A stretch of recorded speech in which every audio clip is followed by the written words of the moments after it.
Hi guys, secure your hacks के bug hunting course में आपका स्वागत है। आज हम इंट्रोडक्शन टू बग हंटिंग इस वीडियो में पढ़ेंगे। तो चलिए स्टार्ट करते हैं इंट्रोडक्शन टू बग हंटिंग। पहले बग हंटिंग क्या है ये जानने के लिए थोड़ा सा इसका डेफिनेशन देखेंगे। सो बग हंटिंग बेसिकली एक तरह का इनिशिएटिव है ऑर्गेनाइजेशंस द्वारा, जो कि अवार्ड करता है हैकरों को मनी से, जब भी वो कोई सिक्योरिटी वल्नरेबिलिटी रिपोर्ट करते हैं या फिर कोई सिक्योरिटी वल्नरेबिलिटी की डिस्कवर करते हैं। सिंपल दैट इज यही एक सिंपल सा थ्योरी है बग बाउंटी प्रोग्राम का, कि अगर कोई बग फाइंड करेगा, वो अगर उस कंपनी को रिपोर्ट करेगा जिसको वो बग बिलोंग कर रहा है, तो वो कंपनी उसे रिवार्ड करेगी। सिंपली इसको कहते हैं बग बाउंटी प्रोग्राम। तो अब बग बाउंटी प्रोग्राम ये होगा, तो बग हंटिंग बेसिकली यही हो गया कि कि कि हम जो प्रोसेस है जो बग बग को फाइंड करने का, उसको हम कहते हैं बग हंटिंग। ठीक है। प्रोसेस बहुत तरह के होते हैं, जैसे बीएपीटी में भी हम बग ही फाइंड कर रहे हैं। डिफरेंट क्या है थोड़ा सा यहाँ पे ये डिफरेंट है कि हमें पूरा का पूरा सारा बग नहीं फाइंड करना है प्रोग्राम में। हमें वही, अगर हम उसमें एक बग भी फाइंड करते हैं तो उसके लिए भी डिफरेंट मॉनिटरी रिवार्ड होगा, कुछ पैसा मिलेगा। सिंपल इतना सा थ्योरी है। सेकेंड चीज क्या है, सो जैसे बग बाउंटी प्रोग्राम है ना, बग बाउंटी प्रोग्राम बहुत सा प्लेटफॉर्म ऐसा ऐसा बना हुआ है, जैसे हैकर वन, बग क्राउड, ये सब प्लेटफॉर्म बना हुआ है इथिकल हैकर, जिसको हम बग हंटर और सिक्योरिटी रिसर्चर कहते हैं। ठीक है। जो बग फाइंड करते हैं और उसको एक्सप्लॉइट करके कुछ करके रिपोर्ट करते हैं। ठीक है। ये सब वल्नरेबिलिटीज कुछ भी हो सकता है, जैसे जैसे business logic, cross site scripting, जो कि हम आगे वाले वीडियोस में पढ़ेंगे। ठीक है। लॉजिक बग्स, या फिर कोई लॉजिक एरर हो गया। उसके बाद सिक्योरिटी मिसकॉन्फ़िगरेशन, इंफॉर्मेशन डिस्क्लोजर, मतलब कोई डेटा डिस्क्लोज हो रहा है वैसा कुछ बग। तो ये सब सिक्योरिटी वल्नरेबिलिटीज़ में आ गया। बग बाउंटी प्रोग्राम में हम सिर्फ सारे तरह के बग नहीं, हम पूरे तरीके से सिर्फ और सिर्फ सिक्योरिटी वल्नरेबिलिटीज़ में फोकस करते हैं, जो कि सॉफ्टवेयर की सिक्योरिटी को कंप्रोमाइज कर दे। ठीक है। और बग बाउंटी प्रोग्राम हमेशा से इंकरेज करेगा कि आप रिपोर्ट करिए बग। ठीक है। तो हम पहले जानते हैं बीएपीटी और बग हंटिंग में डिफरेंस क्या है। ठीक है। तो बग बाउंटी में डिफरेंस क्या है, तो बीएपीटी में क्या होता है कि वो एक पूरा सिक्योरिटी असेसमेंट है। ठीक है। उसमें आपको पूरा एप्लीकेशन, अगर मेरा कंपनी बीएपीटी परफॉर्म कर रहा है तो मेरा एक चेकलिस्ट होगा। जैसे अगर एक वेबसाइट का हम कर रहे हैं तो वेब पीटी का मेरे पास एक चेकलिस्ट होगा, जिसमें बग मिले चाहे नहीं मिले, हमें वो सारा टेस्ट केसेस जरूर परफॉर्म करना है। ठीक है। ओआस, अगर कुछ लोग ओआस टॉप 10 फॉलो करते हैं, कुछ लोग कोई और मेथडोलॉजी फॉलो करते हैं, लेकिन उस मेथडोलॉजी को, कोई भी मेथडोलॉजी फॉलो करे, उसमें जितना भी टेस्ट केसेस है या फिर जितना भी नंबर ऑफ टेस्ट केसेस और बग्स है, हमें वो सारी चीज़ें उस वेबसाइट पे अगर WAPT कर रहे हैं तो हमें टेस्ट करनी ही करनी है। हम एक बग से नहीं हो सकते हैं सेटिस्फाइड। ठीक है। अब यही बग बाउंटी प्रोग्राम में क्या है ना, कि हम किसी भी वेबसाइट के सिक्योरिटी असेसमेंट परफॉर्म कर रहे हैं। ठीक है। लेकिन उसमें ज़रूरी नहीं है कि पहले तो हम सारा टेस्ट केसेस प्रोवाइड करें। ठीक है। दूसरा चीज़, हम उसमें उसमें हमारे पास लिमिट भी नहीं है। उसमें कम, जो बग बाउंटी वाले प्रोग्राम वाले जो चाहते हैं जो बग फाइंड करने के लिए, हम उस पर भी सिर्फ फोकस कर सकते हैं, या फिर सिर्फ उसी बग पे फोकस करें जिस पे जो हमको सबसे अच्छे से आता है। जैसे वीएपीटी के लिए आपको पूरे तरीके का हैकिंग आना चाहिए। अगर आपको एक्सएसएस आ रहा है और आपको ऐसे सारे, और या फिर CORS जैसा छोटा छोटा बग नहीं आ रहा है, तो आप वीएपीटी नहीं परफॉर्म कर सकते हैं, बिकॉज आप कुछ ना कुछ मिस कर दीजिएगा। सिमिलरली, अगर आपको बग हंटिंग में मान लीजिए कि आपको एक्सएसएस बहुत अच्छे लेवल का आता है, तो आप एक्सएसएस बग फाइंड करके भी आप पैसा डायरेक्ट कमा सकते हैं। आप उसी में रिसर्च कर सकते हैं। ठीक है। आपको सब चीज़ आने का भी ज़रूरत नहीं है। ठीक है। लेकिन कोर जो दोनों का है वो सेम है, कि दोनों में हमें सिक्योरिटी बग फाइंड करना है। ठीक है।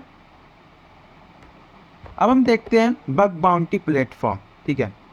तो बग बाउंटी प्लेटफॉर्म, जैसे प्लेटफॉर्म प्लेटफॉर्म जैसे 2-3 चीज़ होता है, जैसे कुछ बग बाउंटी प्लेटफॉर्म हो गया, बीडीपी हो गया, वल्नरेबिलिटी डिस्क्लोजर प्रोग्राम, ठीक है, या फिर बग बाउंटी प्रोग्राम जो लार्ज ऑर्गेनाइजेशन भी प्रोवाइड करते हैं। अभी सब हम जानेंगे कि क्या होता है, ठीक है।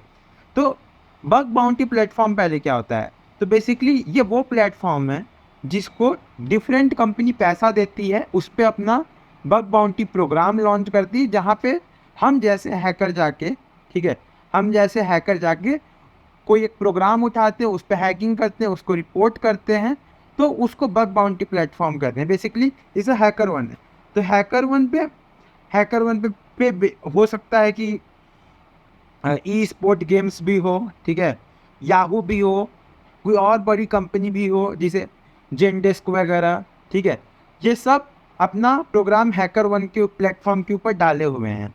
तो जब भी हम बग रिपोर्ट करेंगे, तो पहले हम पहले हैकर वन के थ्रू इन कंपनियों को रिपोर्ट कर रहे हैं, ठीक है।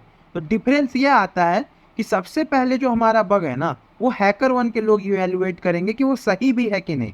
उसके बाद जब वो देख लेंगे कि हाँ ये बग ट्रू है, लाइक ये बग सही चीज़ है, कोई फालतू चीज़ नहीं है, ये बग एक्सप्लॉइट हो रहा है हर चीज़ से, तब वो लोग सामने जो कंपनी है, जैसे जैसे हम मान लीजिए रिपोर्ट किए यहाँ पे जेनडेस्क को, तो हम पहले हैकर वन के थ्रू उनके प्रोग्राम पे जाके जेनडेस्क को रिपोर्ट की। पहले हैकर वन का कोई ट्राइएगर आएगा जो पहला बल जो सबसे पहला चेक देता है, फिर वो अगर डुप्लीकेट होगा तो डुप्लीकेट कर देगा। पहले हम आगे में जानेंगे डुप्लीकेट क्या होता है अच्छे से।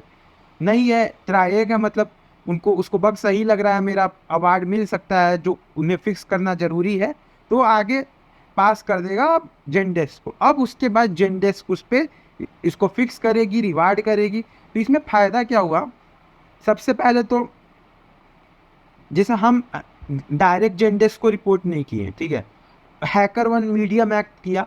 तो हैकर वन क्या किया, जितने भी फालतू बग्स थे, लाइक अगर 100 बग्स रिपोर्ट हो रहा है तो 10 बग ही होंगे जो उन्हें रियलिटी में ज़रूरत है, जो कि जेनडेस्क को सही में सिक्योरिटी वल्नरेबिलिटी लग रहे हैं। तो वो उसको 100 में से 10 को वो already hacker one filter out कर दे रहा है। तो जेनडेस्क को उतने तो 100 जेनडेस्क को बस अब 10 रिपोर्ट पे ध्यान देना है, ना कि 100 पे देना है। दूसरा चीज़, पैसा लेना देना सब मेंटेन कर देता है हैकर वन रिसर्चर से। प्लस अगर लेट से अगर एक सिर्फ जेनडेस्क है, ठीक है, उसके ऊपर 50 लोग हंटिंग कर रहे हैं अगर मान लीजिए, ठीक है, वही हैकर वन पे है जिसके ऊपर जेनडेस्क जैसे 100 प्रोग्राम है, ठीक है, तो चांसेज है कि हैकर वन पे 50 गुना 100 गुना ज़्यादा लोग रहे जेनडेस्क के कंपैरिजन में। तो उस पर ज़्यादा सिक्योरिटी रिसर्चर भी जेनडेस्क अगर हैकर वन पे अपना प्रोग्राम डालता है, तो ज़्यादा ज़्यादा चांस है कि वहाँ पे लगभग कि मतलब थोड़ा सा ज़्यादा ट्रैफिक भी रहे, हैकर्स भी ज़्यादा हैं बग बाउंटी प्लेटफॉर्म में। तो यही सबसे बड़ा ज़रूरी चीज़ है बग बाउंटी प्लेटफॉर्म में। ये थोड़ा सा अपॉर्चुनिटी भी ज़्यादा प्रोवाइड कराता है।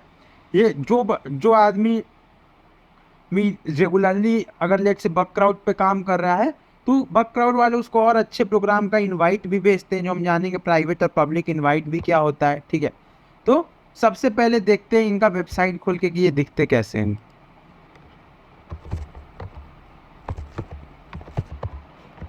तो पहले बग क्राउड पे आते हैं। यहाँ पे आप जाके अपना लॉगिन वगैरह नया अकाउंट क्रिएट कर सकते हैं bugcrowd.com पे।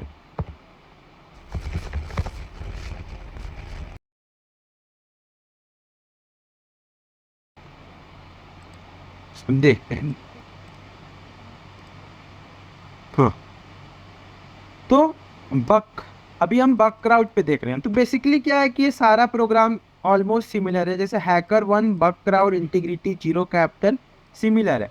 लाइक ये लोग पब्लिक बग बाउंटी प्रोग्राम भी आप कह सकते हो, प्लेटफॉर्म है बेसिकली। तब पब्लिक और प्राइवेट दोनों है। जैसे हैकर वन पे आप रजिस्टर डायरेक्ट कर सकते हो, उसमें बहुत सारे प्रोग्राम पब्लिक भी हैं और प्राइवेट भी हैं जिसका इन्वाइट चाहिए आपको। सिमिलर बग क्राउड पे भी सेम है, इंटीग्रिटी पे भी सेम है, जीरो कॉप्टर पे भी सेम है। लेकिन साइनेक और कोबाल्ट में क्या डिफरेंस है, सबसे पहले साइनेक में हम डायरेक्ट साइन अप नहीं कर सकते हैं, ठीक है, उसके लिए हमें पूरा एक टेस्ट से गुजरना पड़ता है 3-4 राउंड के। उसके बाद ही हम उस पर रजिस्टर कर सकते हैं, कुछ कर सकते हैं, ठीक है। तो बेसिकली साइन अप थोड़ा एक्सक्लूसिव बग बाउंटी प्लेटफॉर्म है, जिसके लिए थोड़ा मतलब और ज़्यादा क्रीडेंशियल्स चाहिए लोगों को उस पे जाने के लिए, ठीक है। कोबाल्ट अब क्या है, कोबाल्ट सीनेक्स से भी ज़्यादा मतलब आप कह सकते हैं कि प्राइवेट प्रोग्राम टाइप का है।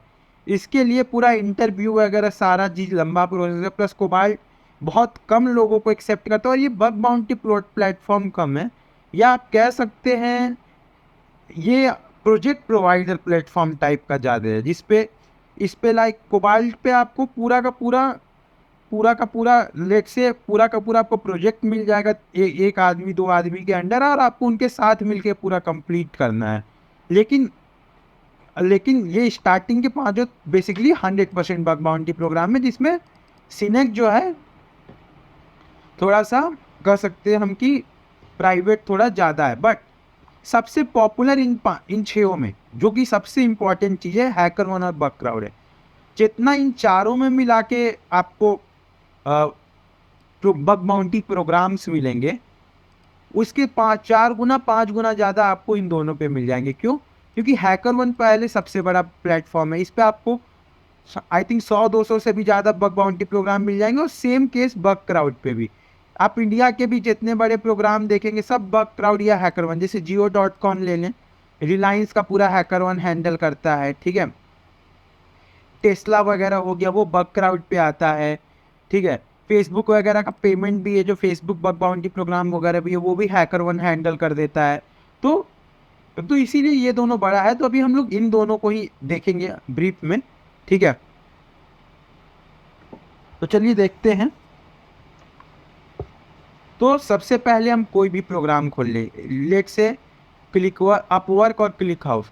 तो आप देख सकते हैं यहाँ पे, जैसे बैक जाते हैं हम, कि आप देख सकते हैं यहाँ पे ऐसे कि ये डिस्कवरी बटन है। सो डिस्कवरी में क्या है कि थोड़ा सा रिकमेंडेड प्रोग्राम ज़्यादा आता है, जैसे जैसे जिस टाइप के प्रोग्राम पे हम ज़्यादा बग हंटिंग करते हैं उसी टाइप का आता है। बट जो सबसे ज़रूरी है प्रोग्राम्स, ठीक है। अब यहाँ पे देख लीजिए अनलिमिटेड प्रोग्राम आ रहा है, यहाँ पे ढेर सारा बहुत सारा, ठीक है। अब इसमें क्या है कि जो फ़ायदा सबसे ज़्यादा रिसेंट प्रोग्राम में ही होता है, ठीक है। तो इसमें भी बहुत तरह का प्रोग्राम है, जैसे मान लीजिए ये दोनों ओपन कर लेते हैं, ये 3 तो ओपन करते हैं, आइए, ठीक है। सबसे पहले हम लोग जाते हैं ऑक्टा वाले बग बाउंटी प्रोग्राम पे, ठीक है।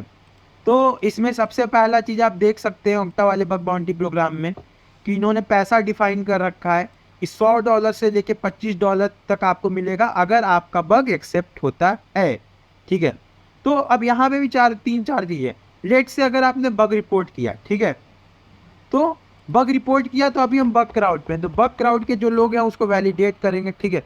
अगर वही बग को पहले तो आपका बग जो भी इन्होंने यहाँ पे इन स्कोप टारगेट में दे रखा है, पहले तो वो बग इन स्कोप से बिलोंग करना चाहिए। दूसरा चीज़, जो बग ये लोग चाह रहे हैं सिर्फ वही होना चाहिए। जैसे यहाँ पे आउट ऑफ स्कोप बग भी ये लोग डाल रखे होंगे, देखिए, जैसे following bug are excluded from boundary. तो इन सब बग को भी आप रिपोर्ट कर रहे हैं तो आपको पैसा नहीं मिल रहा है, तो वो सिंपली आपको रिजेक्ट कर देंगे। तो लेट से आपने कोई बग रिपोर्ट किया जो कि आउट ऑफ स्कोप बग भी नहीं है और उसका टारगेट भी इन स्कोप है, ठीक है, तो आपका बग शायद पहला चीज ट्राई हो जाएगा। मतलब अगर वही बग, अगर कोई कह रहे हैं कि दूसरा को मेरे से पहले रिपोर्ट कर दिया है, जैसे हम एक ओपन रिडायरेक्ट बग रिपोर्ट किए, रीडायर पैरामीटर पे हम ओपन रिडायरेक्ट बग रिपोर्ट किए, ओपन रिडायरेक्ट बग, ठीक है। अब क्या हुआ कि अब मेरे से थोड़ा दिन पहले या 1-2 घंटा पहले, मतलब कभी भी पहले, वही बग कोई और रिपोर्ट कर दिया है, ठीक है, रीडायरेक्ट पैरामीटर पे ही ओपन रीडायरेक्ट बग कोई और रिपोर्ट कर दिया है, ठीक है। तो अब हमको वो पैसा नहीं देगा, ठीक है, अब मेरे बग को वो डुप्लीकेट कर देगा। तो हमेशा याद रखना कि बग बाउंटी प्रोग्राम में मनी या बग उसी का एक्सेप्ट होता है जो सबसे पहले रिपोर्ट करता है वो बग, ठीक है। अब अगर हाँ ये है कि अगर ये बग मान लीजिए मेरे से 1 साल पहले कोई रिपोर्ट किया था, वो फिक्स हो गया है, और फिर हम फिक्स होने के बाद रिपोर्ट किए, तब तो मेरा एक्सेप्ट हो जाएगा, तब मेरा ट्राई हो जाएगा। लेकिन अगर मेरे से पहले कोई रिपोर्ट कर दिया और वो बग अभी भी फिक्स नहीं है तो डुप्लीकेट हो जाएगा। तो सबसे बड़ा ध्यान में रखने वाला बात ये है। अब हम इस पूरे पेज को समझते हैं कि ये कैसे है क्या नहीं है यहाँ पे, ठीक है। तो सबसे पहले हम देख सकते हैं ये ऑक्टा पर बग बाउंटी प्रोग्राम है, ठीक है। यहाँ पे प्रोजेक्ट डिटेल्स है, आपका प्रोग्राम डिटेल्स की, लाइक हम बिलीव करते हैं कम्युनिटी रिसर्च पार्टिसिपेशन में, ठीक है। थोड़ा सा कंपनी के बारे में डिस्क्रिप्शन है, जैसे ऑक्टा क्लाउड बेस्ड आइडेंटिटी है, ठीक है। जब आप एक टाइम के बाद थोड़ा सा मतलब बग हंटिंग में या वीएपीटी ढेर सारा करेंगे ना, तो आपको पता चल जाएगा कि क्लाउड बेस्ड, जैसे इसमें लिखा है क्लाउड बेस्ड आइडेंटिटी सर्विस है, ठीक है। तो ये एक तरह का आईएएम प्लेटफॉर्म है, जो कि आप बहुत ज़्यादा रिसर्च करेंगे तो आपको थोड़ा पता चलेगा, ठीक है। तो जैसे ही आप देख रहे हैं क्लाउड बेस्ड आइडेंटिटी सर्विस, जो आदमी थोड़ा एक्सपीरियंस होता है उसको पता चल जाता है कि उसको वो किस टाइप का हैकिंग इन्वायरमेंट इस एप्लीकेशन में एक्सेप्ट एक्सेप्ट लाइक कि वो क्या क्या सोच रहा है कि क्या आने वाला है, ठीक है। तो वही चीज़ है कि पहले आपका थोड़ा सब वॉक्टा का डिस्क्रिप्शन हो गया, तो ये सब उतना ज़्यादा मैटर नहीं करता। सबसे बड़ा मैटर आपको करता है स्कोप रिवार्ड के अंदर इन स्कोप टारगेट। तो यहाँ पे देख सकते हैं हमारे पास 3 इन स्कोप टारगेट है, ठीक है। बेसिकली क्या है, यूजर नेम आपको यहाँ नीचे दिया रहेगा, तो आप उसको यूज करके चेंज कर सकते हैं, ठीक है। तो ये बेसिकली सब डोमेन है जो कि टारगेट में है अपना। जिसे लाइए हम ओपन करके देखें क्या ओपन हो रहा है। कभी कभी जैसे बहुत अगर थोड़ा सा प्राइवेट प्रोग्राम, लाइक थोड़ा सा अगर प्रोग्राम वाले बहुत ज़्यादा कॉन्शियस हैं तो वो लोग और भी ज़्यादा डिटेल मांगते हैं। अब देख सकते हैं कि हम इसको खोल पा रहे हैं, ठीक है। अब लेट से 2 लिखते हैं, तो ये दोनों हमारा इन स्कोप में है। और एक ये फास्ट पास भी स्कोप में है। देखिए फास्ट पास क्या था, ऑक्टा स्लेस फास्ट पास, ये पूरा वेबसाइट भी, यानी ये फास्ट एंड पॉइंट के बाद जितनी भी सारी चीज़ें, ये पूरा का पूरा पेज मतलब एक तरीके से इन स्कोप में है, ठीक है। ये देख सकते हैं कि अगर P4 बग क्या होता है, ये सब आप आगे जानेंगे, अभी हम नहीं बता सकते क्योंकि जैसे XSS है, तो XSS नॉर्मली P3 बग होता है क्योंकि उसमें हम कुकी स्टील कर पा रहे हैं। अगर उसी से हम अकाउंट टेक ओवर कर पाएँ तो P2 बग बन जाएगा। उसी से अगर हम किसी तरह RC अचीव कर लें, जो कि impossible kind of thing, impossible तो नहीं कहेंगे लेकिन बहुत ही like very very rarity case, तो P1 हो जाएगा। तो तो पैसा भी डिफरेंस करता है, ठीक है। तो पहले अभी तो हम उस पर फोकस नहीं करेंगे। तो बेसिकली हम समझ गए कि इन स्कोप टारगेट क्या है। अब आउट स्कोप टारगेट क्या है, आउट ये अदर इन स्कोप टारगेट भी है जिसका पैसा थोड़ा थोड़ा अलग है, ठीक है। यहाँ पे थोड़ा सा कुछ कुछ अलग पैसा का भी मतलब डिमांड है कि अगर इतना तारीख से पहले रिपोर्ट करेंगे तो ये पैसा डबल हो जाएगा, ये सब। तो ये सब हम देख सकते हैं थोड़ा, ठीक है। जैसे इन सब में ब्राउजर प्लगइन्स भी स्कोप में रहते हैं, लेकिन अभी हम उस पर फोकस नहीं करेंगे। अब देख सकते हैं कि आउट ऑफ स्कोप टारगेट में ही बहुत चीज़ है। तो आउट ऑफ स्कोप टारगेट में हंट करने का कोई फायदा नहीं है, क्योंकि प्रोग्राम भी एक्सेप्ट नहीं करेगा हमारा बग, और कोई मतलब भी नहीं है। अगर आप सीखने के लिए करना चाहते हैं तो कर सकते हैं, बट कोई ज़रूरत नहीं है। अब जैसे यहाँ पे आप देख रहे हैं लॉगिन इन, ठीक है। तो ये पूरा मेथड दिया हुआ है कि आप साइन अप कैसे कर सकते हैं, ठीक है। बहुत बार आपको क्रीडेंशियल यहाँ पे गेट क्रीडेंशियल करके नीचे आपको दे देगा, ठीक है, जहाँ से आप डायरेक्ट क्रीडेंशियल भी ऑब्टेन कर सकते हैं, ठीक है। फोकस एरिया दिया हुआ है। फोकस एरिया तो ये सबसे इंपॉर्टेंट चीज़ है, क्योंकि फोकस एरिया ही डिटरमाइन करेगा आपका एक तरीके से रिवार्ड का वैल्यू। तो जैसे आप देख रहे हैं कि ये लोग आपको एक्सेसेस और टॉप 10 इशू जो ओपन डायरेक्ट या सारे ये सब पे फोकस करने के लिए कह रहे हैं। तो अब अगर आप रेट लिमिट जैसे बग पे फोकस कर रहे हैं तो आपको ज़्यादा से ज़्यादा $150 से ज़्यादा ये देंगे ही नहीं। तो इसीलिए फोकस एरिया जरूरी है कि कंपनी क्या चाह रहा है। वैसे आप कर सकते हैं, जो एलिजिबल बग है वो सारा हंट कर सकते हैं, बट अगर आप फोकस बग पे ज़्यादा करते हैं, फोकस एरिया पे ज़्यादा करते हैं, तो प्रोग्राम भी ज़्यादा खुश रहता है और आपको भी ज़्यादा अवार्ड अच्छा मिलता है, ठीक है। फिर थोड़ा स्टेप बता रहा है ये कंपनी कि आप ऐसे ऐसे रिपोर्ट करिए। तो अभी हम थोड़ी देर बाद ही देखेंगे कि पूरा प्रोसेस एक बग को रिपोर्ट करने का क्या होता है, ठीक है। अब सबसे important cheese out of scope bug, ठीक है। इसको सबसे ज़्यादा याद रखना है, क्योंकि बहुत बार लोग इसको भूल जाते हैं और आउट ऑफ स्कोप बग को रिपोर्ट कर देते हैं, जो कि प्रॉब्लम क्रिएट करता है कंपनी के लिए भी। ये कंपनी को भी पता है ये बग उनमें ऑलरेडी, वो जान के भी कुछ कर नहीं सकते हैं। जैसे HTTP 4.0 बग, जैसे 404 बग होता है, 404 स्टेटस कोड है बेसिकली, नॉट फाउंड कोड। तो उन सब पेजेस को रिपोर्ट नहीं करना है, ठीक है। फिंगर प्रिंटिंग बैनर डिस्क्लोजर, मतलब किसी चीज़ का वर्जन डिस्क्लोज हो रहा है जो कि पब्लिक है तो उसको नहीं करना है। robot.txt फाइल नहीं करना है। इसी तरह बहुत सारा चीज़ है। जैसे x frame option header missing है तो नहीं करना है, बेसिकली क्लिक जैकिंग से वल्नरेबल है तो नहीं करना है। ईमेल में अगर ईमेल में कोई प्रॉब्लम है एसपीएफ डीमार्क रिकॉर्ड में तो नहीं करना है, ठीक है। सिमिलरली एसएसएल इशू जैसे स्वीट 32 बीस्ट अटैक, ये सब small very very small issues हैं, उनको रिपोर्ट नहीं करना है। अगर यही बीएपीटी होता ना तो बीएपीटी में हमें इन सब को कंसिडर करना पड़ता है, इसीलिए बीएपीटी में हमें हर चीज़ आना चाहिए, ठीक है। तभी आप एक अच्छा सिक्योरिटी रिसर्चर बन सकते हैं। इसीलिए you can be security researcher, and if you are a good at security researching it means you are a good at bug hunting. If you are but you are only good at like अगर सिर्फ और सिर्फ आप bug hunting में good है तो आप जरूरी नहीं है आप सिक्योरिटी रिसर्चर सिक्योरिटी कंसल्टेंट अच्छा बन सकते हैं, क्योंकि वीएपीटी में बहुत सारे मेजर टॉपिक्स कवर होते हैं, ठीक है। तो ये था एक पेड प्रोग्राम जो कि एक बग क्राउड के प्लेटफॉर्म पे था, ठीक है। अब देखते हैं दूसरे टाइप का प्रोग्राम जो इस पे होस्टेड है वो क्या है। अब ये क्या है, वल्नरेबिलिटी डिस्क्लोजर प्रोग्राम, इसको वीडीपी बोलते हैं। तो ये बग क्राउड का वीडीपी है। इस पे क्या है कि पैसा अवार्ड नहीं होता है, पॉइंट्स अवार्ड होता है, या फिर इसके थ्रू ना ये लोग प्राइवेट प्रोग्राम ज़्यादा करते हैं। बेसिकली आप लाइक नए बग हंटर है तो आप इस पे आके प्रैक्टिस कर सकते हैं, क्योंकि इस पे लोग कम रहते हैं, डुप्लीकेट के चांसेस बहुत कम रहते हैं और बग बहुत ज़्यादा मिलता है। बाकी तो इन स्कोप आउट स्कोप आप समझ ही गए हैं। उसके बाद देखते हैं हम अपवर्क पे, ठीक है। अब अपवर्क का क्या सीन है, तो अपवर्क भी ऐसे पेड प्रोग्राम है जैसा हम देख सकते हैं सिमिलरली, ठीक है। तो एक एक्सक्लूजन मतलब वही आउट ऑफ स्कोप हो गया। तो ये पूरा प्रोग्राम पढ़ना बहुत ज़रूरी है आप उसके पहले मतलब जब हैकिंग के पहले थोड़ा सा, ठीक है। अब देखते हैं ये वाला प्रोग्राम, ठीक है। ये थोड़ा बैकग्राउंड में ज़्यादा आता है, ठीक है।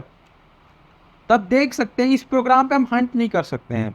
इस प्रोग्राम को ज्वाइन करने के लिए ही बहुत सारी रिक्वायरमेंट है, जैसे हमको 4 को सबमिशन करना हुआ चाहिए, ठीक है। एक्यूरेसी 50% होनी चाहिए, लाइक जो हम बग रिपोर्ट कर रहे हैं वो लाइक 90% से ज़्यादा बग एक्सेप्ट होने चाहिए रिजेक्ट होने के कंपैरिजन में।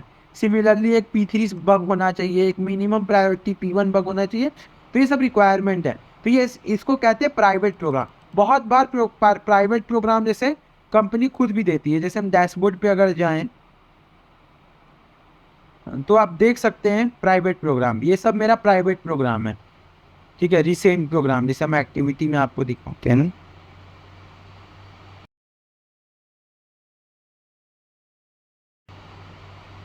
एज अभी दिख नहीं पा रहा है, लेकिन ये सब पूरा का पूरा प्राइवेट प्रोग्राम है जिसको हम प्रोग्राम पे गए, ठीक है।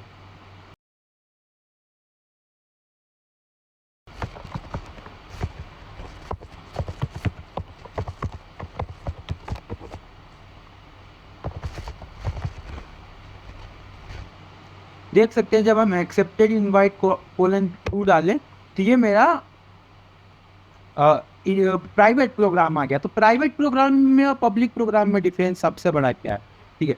सबसे पहला चीज़, प्राइवेट प्रोग्राम में जैसे पब्लिक प्रोग्राम में भी बग हम डिस्क्लोज नहीं कर सकते हैं, ठीक है। लेकिन एक बार फिक्स हो जाए तो पब्लिक प्रोग्राम वाले मोस्टली अलाउ कर देते हैं, ठीक है। दूसरा चीज़, एक पब्लिक प्रोग्राम अगर दुनिया में लाइक मिलियन लोग हैं तो मिलियनों लोग उस पब्लिक प्रोग्राम पे आके हंट कर सकते हैं। तो जो भीड़ होता है, जो नंबर ऑफ रिसर्चर है उसमें बहुत ज़्यादा है।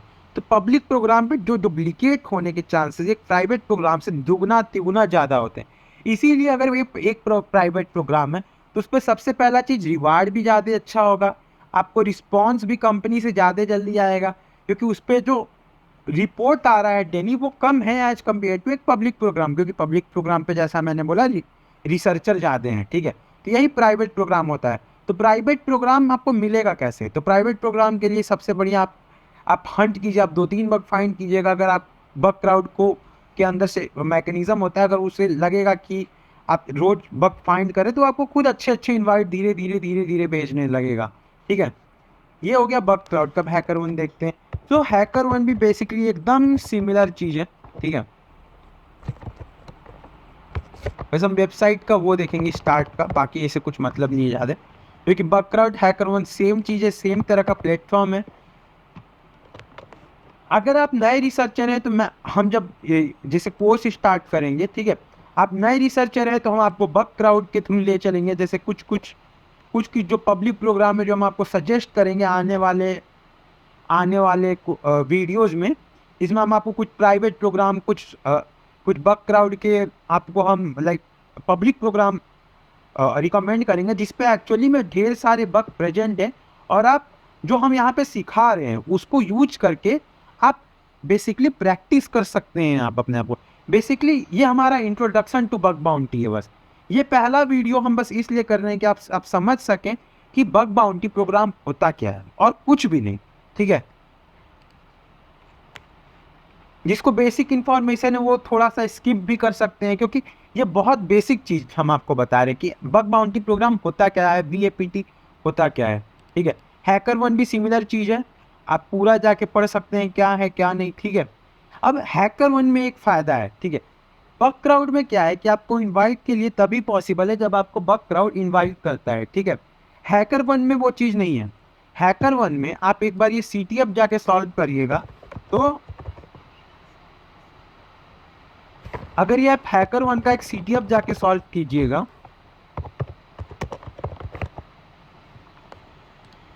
जो कि हम देख सकते हैं।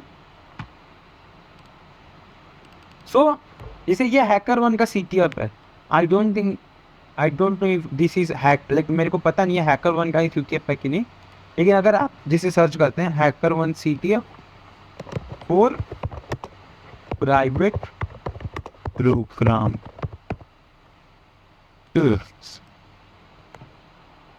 तो ये हैकर वन का CTF है। जिसे हैकर 00, तो यही है हैकर वन का CTF बेसिकली। इस पर साइन अप करके जब आप अपना मतलब आप कुछ लेवल तक सॉल्व करिएगा CTF, तो आपको कुछ कुछ प्राइवेट प्रोग्राम आने लगेंगे। जैसे हम देख सकते हैं कि कुछ पॉइंट आने पे यहाँ पे हमारा प्रोग्राम आ जाता है। तो ये एक चीज़ आप कर सकते हैं अगर आप थोड़ा सा इंटरेस्टेड हैं। प्लस इस पे जो CTF है वो प्योरली वेब बेस्ड है, तो आपको एक तरीके से काफ़ी ज़्यादा प्रैक्टिस भी मिलेगा यहाँ पे, ठीक है, जो कि सबसे बड़ी चीज़ है। क्योंकि आप जैसे प्रैक्टिस करिएगा उतना ज़्यादा अच्छा होइएगा, ठीक है। अब हम आगे चलते हैं, ठीक है।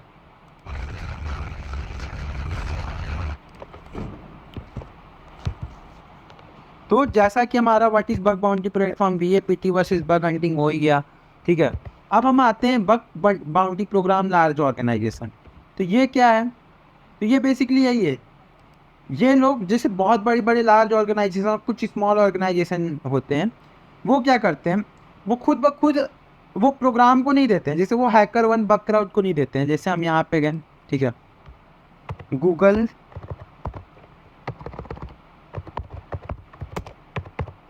बग बाउंटी प्रोग्राम, ये इतने बड़ी कंपनी है कि जिनके पास इतने ज़्यादा सिक्योरिटी रिसर्चर हैं, इन्हें कोई ज़रूरत ही नहीं है हैकर वन और बग क्राउड जैसे छोट मतलब कंपनियों की, ठीक है। तो इसीलिए इनका खुद का बग बाउंटी प्लेटफॉर्म है जिसपे इनका मतलब ये, अब जैसे Google.com है, तो गूगल के इतने एसेट है जैसे कि हम यहाँ हम देख सकते हैं कि इन्होंने खुद का ही पूरा बग बाउंटी चला रखा है, ठीक है। तो हमें बस इन्हीं के वेबसाइट पे जाके, जैसे इसका सब डोमेन है, यहीं पे रिपोर्ट वगैरह सारा चीज़ करना है। इन्होंने रिवार्ड भी इस तरीके से डिस्ट्रीब्यूट कर रखे हैं, ठीक है, पूरा का पूरा। सिमिलर केसेस बहुत सारी कंपनी है। तो मोस्ट इंपॉर्टेंट चीज़ यहाँ पे क्या है, ठीक है, जैसे गूगल फेसबुक तो बड़ा हो गया, ठीक है, लेकिन बहुत सारी छोटी छोटी कंपनियां जो कि you can call them hidden gems, इसमें आप बहुत इजीली पैसा कमा सकते हो। वो उनके पास एक दो सिक्योरिटी रिसर्चर रहता है तो वो फिर भी मतलब हैकर और बग क्राउड पे नहीं जाते हैं अगर उनके पास बहुत ज़्यादा पैसा कम है, क्योंकि हैकर वन और बग क्राउड कमीशन भी लेते हैं। इसीलिए वो खुद ब खुद का बग बाउंटी प्लेटफॉर्म खुद के वेबसाइट के लिए चलाते हैं। तो उनको कैसे फाइंड करना है, तो बग बाउंटी डॉक्स गिटहब, एक बहुत ज़्यादा फेमस है, ये हम देख सकते हैं, सुसी वुसी डॉग्स, ठीक है। हाँ, इन URL बग बाउंटी के। अब देखिए, login radius bug bounty programme, ठीक है, ये क्या है देखें भैया, always data bug bounty programme, Doom bug bounty programme, ऐसे करके बहुत सारे बग बाउंटी प्रोग्राम आए। यही आपको मान लीजिए इंडियन बग बाउंटी प्रोग्राम चाहिए, ठीक है, तो आप यहाँ पे जैसे दिखाते हैं इनसाइड, आप यहाँ पे इन URL NL बेसिकली नीदरलैंड हो गया .in कर दिए, ठीक है। तो अब क्या है ये कि ये इंडियन वाले वेबसाइट दिखाने लगेगा ज़रूरत कभी कभी, ठीक है। सिमिलर केसेस है, ये सब डिफरेंट डिफरेंट। अब जैसे ये है,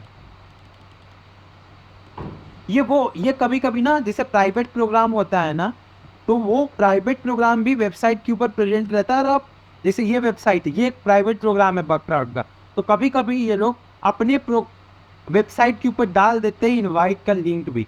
तो कभी कभी आप इन सब डॉग से वो भी फाइंड कर सकते हैं, ठीक है। अब जैसे ये है, ये क्या है कि बहुत सारी कंपनियां जो है ना, अब जैसे company.com, जैसे domain.com.security.txt, ये कंपनी नहीं रखती है, लेकिन बहुत सारी कंपनियां हैं जो रखती हैं। यहाँ पे वो केस नहीं है लेकिन, ठीक है। अब देख सकते हैं जैसे ये लॉगिन रेडियस मैंने ओपन किया था, ये इन्होंने भी उसी तरह अपना पॉलिसी डिफाइन कर रखा है, स्कोप डिफाइन कर रखा है, एक्सक्लूजन डिफाइन कर रखा है, ठीक है। रिवार्ड्स भी यहाँ पे आप देख सकते हैं डिफाइन कर रखा है, मिनिमम $50 ऐसे, ठीक है। सिमिलर केस आपको बहुत जगह मिलेगा। अब यहीं पे, ठीक है, मैं आपको एक वो सजेस्ट करूँगा, क्या कहते हैं, एक बेसिकली मैं सजेस्ट करूँगा आपको प्लगइन। तो उस प्लगइन का नाम है, just let me open this, yes we hack 3DP finder, ठीक है। Yes we hack 3DP finder. तो ये एक बहुत इंपॉर्टेंट प्लगइन है जो कि मैं इसमें बता रहा हूँ। क्यों? क्योंकि लेट से हम गिटहब पे गए, ठीक है, हमको कैसे पता कि इसका बग बाउंटी प्रोग्राम एग्जिस्ट करता भी है कि नहीं, ठीक है। बहुत सारा प्रोग्राम होता है जिसका बग बाउंटी प्रोग्राम आपको सर्च करना पड़ेगा, ठीक है। लेकिन आप वेबसाइट पे घूम रहे हैं, आपको बग मिल गया, ठीक है। तो yes we had VDP finder plugin.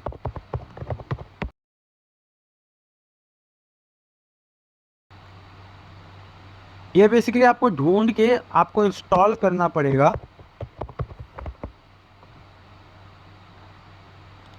Yes we hack actually में खुद का प्लेटफॉर्म है, ठीक है। तो आप इसका बेसिकली यूज कर सकते हैं VDP फाइंडर में। तो मैं दिखाता हूँ, मेरे में ऑलरेडी इंस्टॉल्ड है।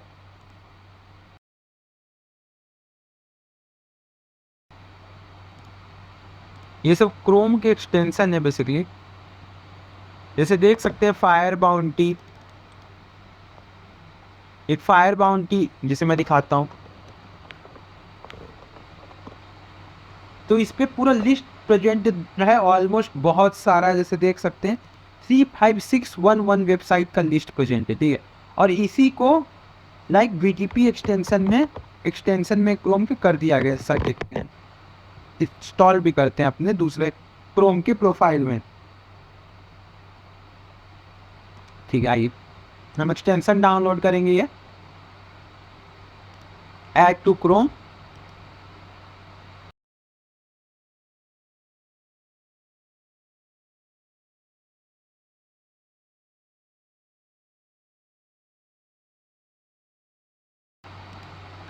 जैसा कि देख सकते हैं ये एक्सटेंशन हमारे में ऐड हो चुका है। अभी ये अभी भी, हाँ, अभी ये पूरी तरीके से इंस्टॉल हो। अब जिस पे भी ये ग्रीन दिखा रहा है ना, मतलब उसका बग बाउंटी प्रोग्राम एग्जिस्ट करता है। तो यहाँ पे आप देख सकते हैं इसने पूरा लिंक दे दिया यहाँ पे, कि डिटेल्स दे दिया पूरा यहाँ पे आपको खोल के। अब जैसे ये लॉगिन रेडियस पे है, ठीक है, आइए हम कोई भी लिंक पे जाते हैं, ठीक है। अब यहाँ पे ये डिटेक्ट नहीं कर पा रहा है, तो ज़रूरी नहीं है कि ये काम करे, लेकिन ये मोस्टली डिटेक्ट कर लेता है, ठीक है। ऑलवेज डेटा पे ये डिटेक्ट कर पा रहा है, ठीक है। सिमिलरली ड्रूम पे आए, ठीक है, ड्रूम पे भी ये डिटेक्ट कर पा रहा है। देखिए यहाँ पे है ना, we found 2 program that might exact fit, ठीक है। अब यहाँ पे जेप पे आए, ठीक है, जेप पे कुछ नहीं डिटेक्ट कर पा रहा, तो ये होता है, मतलब बग क्राउड का भी ये डिटेक्ट कर पा रहा है पूरा का प्रोग्राम। तो इस पे पूरा डेटा डला हुआ है, तो आप इसके भी थ्रू फाइंड कर सकते हैं फायर बाउंटी पे भी जाके, ठीक है। और एक जो मैं बताने वाला हूँ, open bug bounty platform, open bug bounty. तो जो सबसे न्यू रिसर्चर है, जो जैसे जो ये कोर्स जिसके लिए जो एकदम बिगिनिंग में है, ठीक, वो सिंपली वो ओपन बग बाउंटी पे जाए। ये बेसिकली साइट, इस पे कुछ किसी पे भी आपको मिला, आप रिपोर्ट कर सकते हैं। ये लोग फिर उन वेबसाइट से कोशिश करेंगे कांटेक्ट करने का, ठीक है। तो मैं बोलूँगा कि जो भी नए लोग हैं वो इस पे आगे कोई भी वेबसाइट पे उठा के बग फाइंड करने का कोशिश कर सकते हैं, क्योंकि इनके ऊपर जो बग होते हैं वो बेसिकली अनटेस्टेड होते हैं मोस्टली, ठीक है, जो कि इंटरनेट पे वल्नरेबल है लेकिन कोई फिक्स नहीं कर रहा, वैसे बग यहाँ पे रिपोर्ट होते हैं। तो ये बहुत फायदेमंद होता है नए लोगों के लिए जानना कि bug like basic basic bug hunting के बग फाइंड करना, ठीक है, जो जिसका कि हम यूज भी आगे बढ़ाने वाले कोर्सेज में करेंगे, ठीक है। अब भाई वापस हम पीपीटी पे चलते हैं गाइस, ठीक है। तो हमने वल्नरेबिलिटी डिस्क्लोजर पॉलिसी भी कर ही लिया कि लाइक जो पैसा नहीं देती है बट हम उस पर रिपोर्ट कर सकते हैं, उसको कहते हैं, ठीक है भाई, ठीक है। हमने स्कोप भी डिस्कस कर ही लिया है कि लाइक पब्लिक क्या होता है, ठीक है, प्राइवेट क्या होता है। तो जैसे मैंने बोला कि प्राइवेट का आप थोड़ा आपको रेपुटेशन अच्छा चाहिए तभी आपको मिल सकता है प्राइवेट प्रोग्राम पे आपको चांस मिल सकता है, ठीक है। अब बग बाउंटी के बेनिफिट्स क्या हैं? तो बेनिफिट सिंपल सा है। सबसे पहला बेनिफिट तो यही है कि भैया दोनों तरफ का जो कंपनी का है उसका भी रिड्यूस कॉस्ट हो रहा है। तो बग बाउंटी प्लेटफॉर्म हम मोस्टली कह सकते हैं कि जैसे बग बाउंटी बेनिफिट्स है, तो वो क्या बेनिफिट्स है? तो पहला तो सबसे बड़ा चीज़ है कि रिड्यूस कॉस्ट। रेट से google.com अगर VAPT कराती है तो उसे हर महीने पे VAPT कराना पड़ेगा, ठीक है, क्योंकि हर महीने वो चेंजेज कर रहे हैं, ठीक है। तो और उस पर भी VAPT वो ज़्यादा से ज़्यादा 5-10 सिक्योरिटी रिसर्चर को दे सकती है। तो 5-10 सिक्योरिटी रिसर्च जरूरी भी नहीं है कि सारा का सारा बग वो फाइंड कर सकें, ठीक है। तो हो सकता है बहुत सारे बग मिस भी हो जाएं। तो सबसे पहला तो चीज़ यही है ना कि उन्हें अब हर महीने हर हर एक अपडेट पे बग लाइक VAPT नहीं कराना है, ठीक है, या फिर हर एक अपडेट पे एक बड़ा सा पूरा पैनल बैठा के 50 लोगों के सिक्योरिटी रिसर्चर का टेस्टिंग नहीं करानी है। बग हंटिंग प्रोग्राम से सबसे पहला तो चीज़ हो गया कि रिड्यूस कॉस्ट हो गया। उन्हें उसी के लिए पे करना है जो बग वैलिड है, जो बग वैलिड नहीं है उसके लिए पे तक नहीं करना है। दूसरा चीज़ वही पे फॉर करेक्ट रिपोर्ट, ठीक है। तीसरा चीज़ हो गया कि अगर कोई VAPT करवाता है इस टाइप का चीज़, अगर कोई लाइक बड़ा कंपनी भी है, ठीक है, तो वो ज़्यादा से ज़्यादा 100-200 रिसर्चर को दे पाएगा, सिक्योरिटी रिसर्चर को। अब यहाँ दुनिया में लाखों करोड़ों रिसर्चर हैं, सिक्योरिटी रिसर्चर। अब क्या है, बग बाउंटी प्लेटफॉर्म के थ्रू करोड़ों नहीं तो कम से कम लाखों रिसर्चर तो उस प्रोग्राम पे एटलीस्ट टेस्ट कर ही रहे हैं, अगर वो कंपनी अच्छा पैसा दे रही है तो, ठीक है। तो उससे क्या हो रहा है, कंपनी की जो लिमिट तक की एक जो टेस्टिंग होती है ना, हर एक छोटी सी छोटी चीज़ तक टेस्ट हो रही है, ठीक है। तो ये बहुत बड़ा फायदेमंद चीज़ है। चौथा चीज वही, पांचवा चीज की like no needs for security teams. बहुत कंपनी को सिक्योरिटी टीम्स की भी जरूरत नहीं पड़ती है, ठीक है। पांचवा चीज क्या है कि जैसे जो बग बाउंटी रिपोर्ट होते हैं ना वो बहुत ही डिटेल तरीके में लिखे जाते हैं, तो डेवलपर भी उससे सीख सकता है। तो फिर ठीक है, आगे चलते हैं। हम हमने जैसा कि देख लिया, तो हमारा मेन फोकस था introduction to bug bounty, okay. तो हमने जैसा अभी देखा बग बाउंटी बेनिफिट्स क्या होता है, ठीक है। अब हमारा बस एक पार्ट बचा हुआ है इस वीडियो में। अब हम देखते हैं कि हम बग रिपोर्ट कैसे कर सकते हैं, लाइक क्या फॉर्मेट होता है बग को रिपोर्ट करने के लिए, ठीक है, जो कि यहाँ पे एक ज़रूरी चीज़ है जानने के लिए। हम आगे देखेंगे डिफरेंट बग के लिए क्या क्या ज़रूरत होता है, लाइक कैसे डिस्क्रिप्शन लिखते हैं। बट अभी के लिए सिर्फ हम थोड़ा सा बेसिक्स देखेंगे कि लाइक करते कैसे हैं, क्या प्रोसीजर है, ठीक है। तो 2-3 तरीके से होता है। आप BDP को जब भेज रहे हैं, जिनके लिए लाइक जिनका कोई बग बाउंटी प्लेटफॉर्म नहीं है, जिनको मेल से भेजना है, ठीक है, तो उनके लिए तो हम प्रॉपर मेल लिखते हैं, जो कि मैं आगे वाले वीडियोस में दिखाऊंगा। अभी हम देखते हैं बगक्राउड या हैकर1 पे कैसे रिपोर्ट करते हैं, ठीक है। मैं बगक्राउड और हैकर1 पे भी क्यों दिखा रहा हूँ, ठीक है, इसका सिंपल सा रीज़न है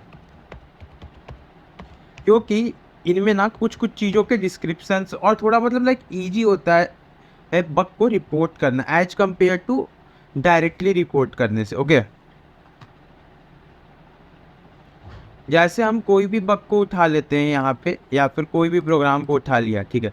जैसे ये एक रिजॉल्व बग है तो इसे मेरे को शो करने में कोई दिक्कत नहीं है, ये डुप्लीकेट प्लस रिजॉल्व बहुत है इसीलिए, ठीक है। तो पहले हम इस पे जाते हैं प्रोग्राम पे, ये भी एक प्राइवेट प्रोग्राम है, ठीक है। हमने सबमिट रिपोर्ट पे क्लिक करना है, ठीक है। तो सबसे पहले सबमिशन टाइटल आता है, जो कि यहाँ पे आप देख सकते हैं। यहाँ मैंने डाला IDOR leading to information disclosure. IDOR basically एक एक्सेस कंट्रोल टाइप बग है, इनडायरेक्ट ऑब्जेक्ट रेफरेंस, ठीक है, जिसको हम आने वाले वीडियोज़ में पढ़ेंगे। और आइडोर के चलते यहाँ पे इंफॉर्मेशन डिस्क्लोजर हो रहा है, तो हमने यहाँ पे सब टाइटल डाल दिया वहाँ पे। फिर टारगेट में यहाँ पे इतने चीज़ें हैं, तो इनमें जो टारगेट पे हमने बग फाइंड किया है हम उसका नाम डालते हैं। मैंने फाइंड किया था publisher.story.tel पे, तो मैंने वो डाला, ठीक है। अब तीसरा चीज़ बग क्या था, मेरा बग था एक्सेस कंट्रोल रिलेटेड बग आइडोर, तो हम यहाँ पे एक्सेस कंट्रोल या फिर आप सिर्फ बग का नेम सर्च करना आपको मिल जाएगा, ठीक है। जैसे हमने ये डाल दिया, ठीक है। उसके बाद वल्नरेबिलिटी लोकेशन वही चीज़ होता है, मतलब exact location, exact and point, ये हर चीज़ में ये सब चीज़ें डालनी ज़रूरी हैं to explain the report betterly, ठीक है। तो यहाँ पे हम डालेंगे वो उस लोकेशन को जहाँ पे एक्चुअली में हमें बग मिला था, जो एंड पॉइंट वल्नरेबल है। तो मेरा ये एंड पॉइंट वल्नरेबल था, यहाँ आईडी चेंज करने पे हो रही थी दिक्कतें, तो मैंने वो डाला यहाँ पे, ठीक है। अब इसके बाद आप देख सकते हैं, ठीक है। अब क्या है कि ये जो अंदर का डेटा है ना, ये हर कोई से वैरी करता है कि लाइक वो लिखता कैसे है, ठीक है, वो क्या दिखाना चाह रहा है, ठीक है। मतलब छोटी छोटी चीज़ें हैं जो वैरी करती है, तो हर कोई पे डिपेंड करता है वो कैसे रिपोर्ट लिख रहा है, ठीक है। तो यहाँ पे जैसे मैंने, आप देख सकते हो लिखा होगा, मैंने भी इनडायरेक्ट ऑब्जेक्ट रेफरेंस लिखा, फिर मैंने डिस्क्रिप्शन लिख के उसका बेसिक डिटेल डाला कि वो कौन सा एंड पॉइंट वल्नरेबल है, कौन सा पैरामीटर उससे दिक्कत कर रहा है, क्या क्या लीक हो रहा है, ठीक है। तो मैंने वो डाला, और यहाँ पे ओवरव्यू ऑफ वल्नरेबिलिटी भी सेम चीज़ है कि इसमें क्या क्या डिटेल से थोड़ा सा एक समरी टाइप का लिखना रहता है, ठीक है। उसके बाद मैंने डाला स्टेप्स टू रिप्रोड्यूस बेसिकली वो सारे स्टेप्स है जिससे मैं उन्हें समझा सकता हूँ कि ये बग है, और बेसिकली वो सेम जो जो टेस्टर्स हैं जो हमारा बग रिपोर्ट रिव्यू करेंगे वो सेम स्टेप्स फॉलो करेंगे और वो हमारे बग तक पहुँचेंगे। तो ये बेसिक सा रूल है।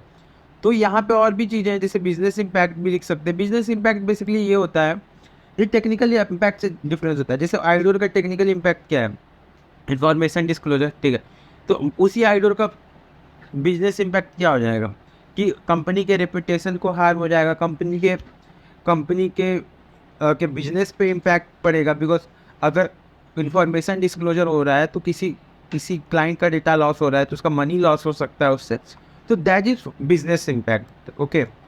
अब स्टेप्स टू रिप्रोड्यूस जैसा मैंने वहाँ दिखाया, इन्होंने भी वही किया है, ठीक है। उसके बाद हम यहाँ पे एक एक्स्ट्रा चीज़ डालते हैं जो कि इम्पैक्ट है, क्योंकि इम्पैक्ट सबसे ज़रूरी चीज़ है। मतलब इम्पैक्ट इतना है कि इम्पैक्ट ही आपका जो आपका मनी मिलने वाला है एक बग से, वो पूरे की पूरे तरह एक इम्पैक्ट ही डिटरमाइन करेगा कि आपको क्या, आपका बग किस कैटेगरी में जाएगा, P4 में जाएगा, P3 में जाएगा, P2 में जाएगा, P1 में जाएगा, ठीक है। यहाँ पे जैसे आइडोर का इम्पैक्ट यहाँ पे लाइक डेटा डिस्क्लोज हो रहा है, ठीक है। और डेटा क्या क्या डिस्क्लोज हो रहा था, user ID, email, contract holder, contract ID. यहाँ पे मतलब लाइक कुछ बहुत ज़्यादा डिस्क्लोज नहीं हो रहा था, अब यहीं पे लाइक बैंक अकाउंट का डिटेल्स डिस्क्लोज हो रहा होता, ठीक है। तो वो थोड़ा ज़्यादा क्रिटिकल हो जाता है, उसके लिए और पैसे मिलते हैं, ठीक है। अब वहीं पे बैंक अकाउंट का डिटेल्स चेंज कर पाते हैं हम किसी का भी आइडोर के चलते, फिर वो P1 में चला जाता है। क्यों? क्योंकि लेट से अगर आपका अकाउंट है और हम यहाँ से आपका पूरा का पूरा बैंक अकाउंट का डिटेल्स उस एप्लीकेशन में चेंज कर दें, तो आपका जो मनी ट्रांसफ़र वगैरह सब होगा वो एक तो हम देख भी पाएंगे, और दूसरा चीज़ वो मेरे अकाउंट के थ्रू होगा, तो पूरा मैनिपुलेट कर सकते हैं, ठीक है। तो इसीलिए ये पूरा मतलब सीक्वेंस है, इम्पैक्ट आपको सबसे ज़्यादा प्रूव करना है, ठीक है। सो मेन तो इस वीडियो में हमारा यही था कि basics of introduction to bug bounty, ठीक है। हमने अभी तक देख लिया स्टार्ट से कि लाइक हमने अभी तक देख लिया व्हाट इज़ बग बाउंटी, देख लिया हमने बेसिकली क्या होता है, ठीक है। उसके बाद हमने देखा VFPT वर्सेस बग बाउंटी, हमने बग बाउंटी प्लेटफॉर्म्स देख लिया, bug bounty program, large organization, ये सारा चीज़ basics of introduction to bug bounty देख लिया हमने सारा चीज़। अब हम नेक्स्ट वीडियो में हमारा क्या टॉपिक रहेगा, नेक्स्ट वीडियो में हम पढ़ेंगे how to install Kali Linux or how to set up your infra basically to start bug hunting, or you can say hacking, or you can say ethical hacking, anything you want, but just how to get start with it. we will see how to install Kali Linux or like in VirtualWorks, VMware. We will see different tools installing on Bob Suit, etc., etc. So that will be the purposes for our next video. So that's it, guys, for this video.